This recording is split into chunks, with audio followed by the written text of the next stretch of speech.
আবারও স্বাগতম আমাদের মাইক্রোসফট অফিস 2016 কোর্সে। আজকে আমরা ইনসার্ট মেনুর টেক্সট সেকশন নিয়ে কথা বলব।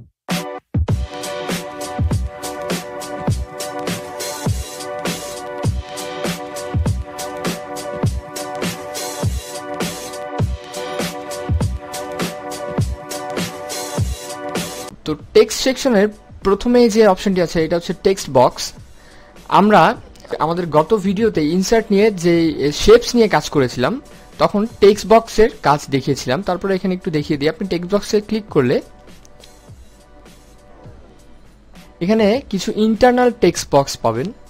তো ইন্টারনাল টেক্সট বক্স থেকে আপনার যেই টেক্সট বক্স প্রয়োজন হবে বা যেই টেক্সট বক্সটি পছন্দ হবে সেই টেক্সট বক্সে লেফট ক্লিক করে আপনি ইনসার্ট করে নিয়ে এই টেক্সট বক্সটি টেক্সটগুলো আপনি আপনার লেখাগুলো লিখে কাজ করতে পারেন।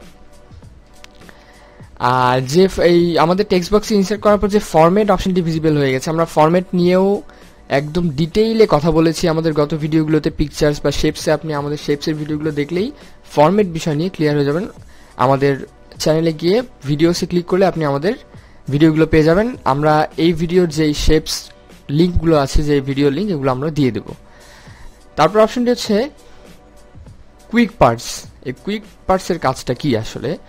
এই কুইক পার্টসের কাজ হচ্ছে আপনি যদি কোনো ডকুমেন্টের বা কোনো টাইটেল বা কোনো হেডার ফুটার বা যে কোনো কিছু আপনি সেভ করে রাখতে চান, এমন ধরেন যে আপনি একটা লাইন বা একটা কোনো পয়েন্ট বা কোনো টাইটেল আপনি প্রতিটা পেজে ইউজ করতে চান, বা কোনো সময় ওটা আপনার ম্যাক্সিমাম ইউজ হয়ে থাকে। তো এই ম্যাক্সিমাম ইউজ হয়ে লেটার বা কোনো পয়েন্ট যদি বা কোনো হেডার ফুটার যদি আপনি সেভ করে রেখে দিতে চান, বারবার না লিখে আপনি সেভ করে রেখে দিলে কুইক পার্টসের সাহায্যে আপনি বারবার ইনসার্ট করে কাজ করতে পারবেন। সেটা কিভাবে? ধরুন আমি এই যে প্যারাগ্রাফটা লেখা আছে এই প্যারাগ্রাফটা আমি সেভ করে রেখে দেব যাতে আমি আমার পরবর্তীতে আবার ইনসার্ট করতে পারি। সেটা সিলেক্ট করে কুইক পার্টস অপশনে ক্লিক করে save selection to quick part gallery, এই অপশনটিতে লেফট ক্লিক করলে একটি পপ আপ উইন্ডো আসবে।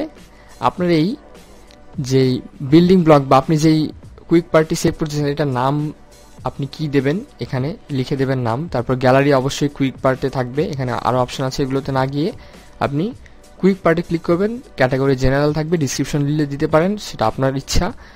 সেভ ইন বিল্ডিং বুকস, সবগুলো এগুলো ঠিক থাকবে। আপনি ওকেতে ক্লিক করলে আপনার কুইক পার্টসে এটা লোড হয়ে যাবে। তখন আপনি এটা যদি এখনো নতুন যদি একটা আমরা ডকুমেন্ট বা পেজ নেই, ব্ল্যাঙ্ক পেজে নিলাম, তো এই ব্ল্যাঙ্ক পেজে আমি এখন যদি আমার যে সেভকৃত যে কুইক পার্টস আমি যে সেভ ডকুমেন্ট বা যে কোনো কিছু আমি ওখানে সেভ করতে পারি, তো আমি এখানে কুইক পার্টে ক্লিক করে দেখতে পাচ্ছেন যে আমরা সেভ করেছি উই আর রিয়ানসোলজি নামে, এখানে অলরেডি চলে এসেছে। তো আমি এখানে ক্লিক করলে সেটা অটোমেটিক ইনসার্ট হয়ে যাবে। তারপর এখানে যে অপশনটি আছে অটো টেক্সট, এখানে আমরা আগে যেগুলো আপনি যদি মাল্টিপল, এখানে তো আমি একটা সেভ করেছি তাই একটা আমার সামনে দেখাচ্ছে, বাট আরও অনেকগুলো সেভ থাকলে এখানে আপনি লিস্টগুলো পেয়ে যাবেন যে কি কি সেভ আছে। ডকুমেন্ট প্রপার্টিতে এখানে আপনি যদি কোনো ক্যাটাগরি বা কোনো একটা পয়েন্ট আকারে লিখতে চান, যেমন আপনি কোম্পানি নেম, কমেন্টস, ক্যাটাগরি, এগুলো আপনি বা কোম্পানি ইমেইল যদি এগুলো ক্লিক করেন তাহলে দেখুন আমরা লেফট ক্লিক করলে দেখতে পাচ্ছেন একটা বক্স চলে এসেছে। আমরা এখানে স্পেসিফিকলি শুধু ইমেইলের জন্য এই বক্সটি ব্যবহার করব। তো এইভাবে কুইক পার্টসে গিয়ে আপনার যে ফিল্ড ডকুমেন্ট প্রপার্টি আছে এগুলো থেকে আপনি যেটা আপনার ইচ্ছে সেগুলো ব্যবহার করে কাজ করতে পারেন। ফিল্ড থেকে সেম আপনি এখান থেকে যে কোনো ব্যবহার করতে পারবেন। তারপর নিচে যে অপশনটি আছে বিল্ডিং ব্লক অর্গানাইজার, এখান থেকে এখানে অপশন আছে, আপনি দেখতে পাচ্ছেন ইন্টারনাল কিছু অপশন, এগুলো ব্যবহার করে কাজ করতে পারবেন। তারপর যদি আমরা পরবর্তী অপশনে আসি সেটা হচ্ছে ওয়ার্ড আর্ট। আমরা ওয়ার্ড আর্ট নিয়েও আমাদের শেপসের যে ভিডিওটি করেছি ওখানে আমাদের একদম আলোচনা করা আছে ওয়ার্ড আর্ট নিয়ে। তো আমরা ডিসক্রিপশন বক্সে লিঙ্ক দিয়ে দেবো, আপনি চেক করে ফেলবেন। তারপর আমরা দেখিয়ে দিই ওয়ার্ড আর্টে ক্লিক করলে আপনি এখানে কোনো যদি টাইটেল লিখতে চান, সেটি কালারফুল বা কোনো ডিজাইন করতে চান, এখানে টাইটেল লিখে আপনি আপনার ইচ্ছা মতো পছন্দ মতো কালার করতে পারবেন। আবার সে ফরম্যাট যে ভিজিবল হয়ে গেছে, ফরম্যাট প্রতিটা সেকশনে ডিজাইনের ক্ষেত্রে যখন ফরম্যাট অপশনটি আসবে সব ফরম্যাট অপশনের সেম কাজ আপনি সেম ভাবে ডিজাইন করতে পারবেন যেভাবে ইচ্ছা। আপনি এখানে সব যে অপশনগুলো থাকবে আপনি শেপসের কাজ করুন বা আপনি পিকচারের কাজ করুন, আইকনের কাজ করুন, যেটিরই কাজ করুন, আপনি ইনসার্ট করে যদি ফরম্যাটে অপশনটি ভিজিবল হয়, ফরম্যাট অপশন যে অপশনগুলো সবগুলো সেম থাকবে, আপনি সেম ভাবে কাজ করতে পারবেন। তো যে কোনো আমাদের ভিডিওতে ফরম্যাটের যে কোনো একটা যদি ডিসক্রিপশন যে আপনি লিঙ্ক দেওয়া আছে ওখান থেকে ফরম্যাটের বিষয়টি ক্লিয়ার হয়ে গেলে আপনি ফরম্যাটের বিষয়ে সব কিছু টেক্সট আর্ট হোক বা ওয়ার্ড আর্ট হোক যে কোনো ডিজাইনে কাজ করতে পারবেন। তো তারপরের ইনসার্টের টেক্সটে যে সেকশনে যে অপশনটি আছে সেটা হচ্ছে সিগনেচার লাইন।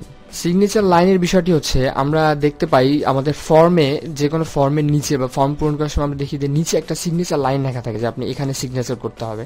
তো এটার জন্য আমরা যেটা করবো, দেখেন সাজেস্টেড সিগনেচার ফর এক্সাম্পল, আমরা যদি সিগনেচার নেম দিতে চাই জন, তারপর সিগনেচার টাইটেল নেম, এখানে ইমেইল দেব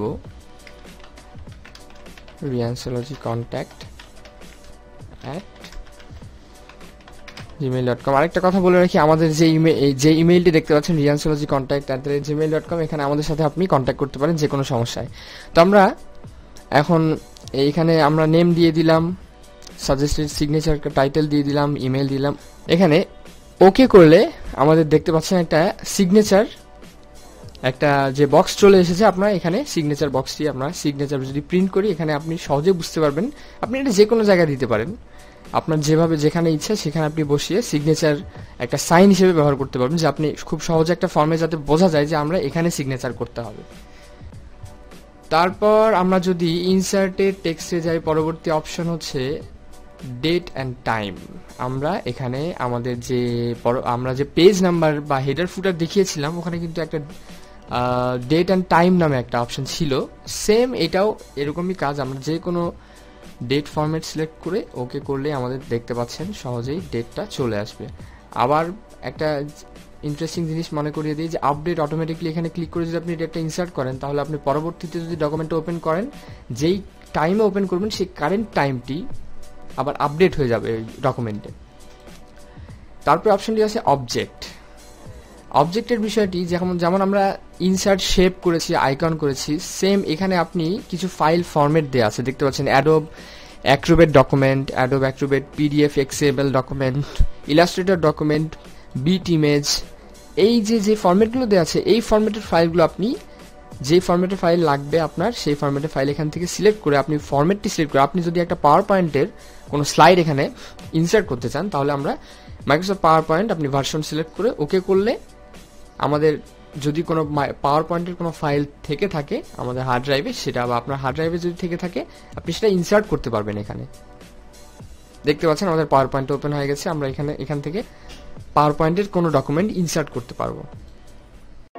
অসংখ্য ধন্যবাদ আমাদের ভিডিওটি দেখার জন্য। সামনে টেকনোলজি বিষয়ে অসংখ্য ভিডিও আসবে। Till then like, subscribe and share. তবে নতুন ভিডিও নোটিফিকেশন পেতে বেল আইকনটি অবশ্যই ক্লিক করুন।